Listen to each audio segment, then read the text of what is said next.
Hello guys and girls, welcome to our channel. দেখতে পাচ্ছ আমি সুদীপ মণ্ডল তোমাদের সাথে, এবং আমার সাথে আছে এই যে দুধ কুমার।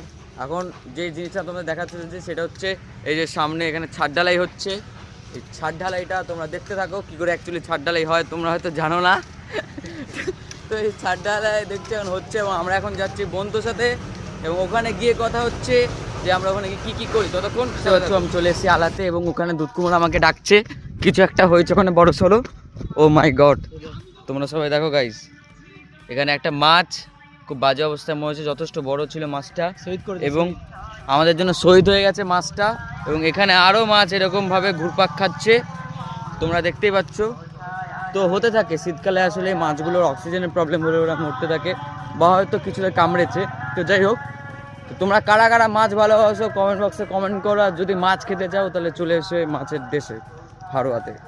গাইস দেখছো যে আমাদের সামনে এই যে চলে এসে সাইফুল, এই যে আশিক, এই যে দুধ কুমার। কেন না, কারণ আজকে সাইফুল ফাইনালি ওর ফোনটা নিতে যাচ্ছে। আগাবো না গাইস, আমি যাবো না, তার কারণটা হচ্ছে আমার পড়ানো থাকে। তো এ যাবে, এই যে চালাবে, আর এ হচ্ছে all time free driver, sorry free driver না, ফ্রি প্যাসেঞ্জার, র্যাপিডো প্রিমিয়াম। তো ঠিক আছে, দেখা হচ্ছে আরেকটা নতুন ব্লগে। ততক্ষণের জন্য বাই বাই সবাইকে, গুড আফটারনুন।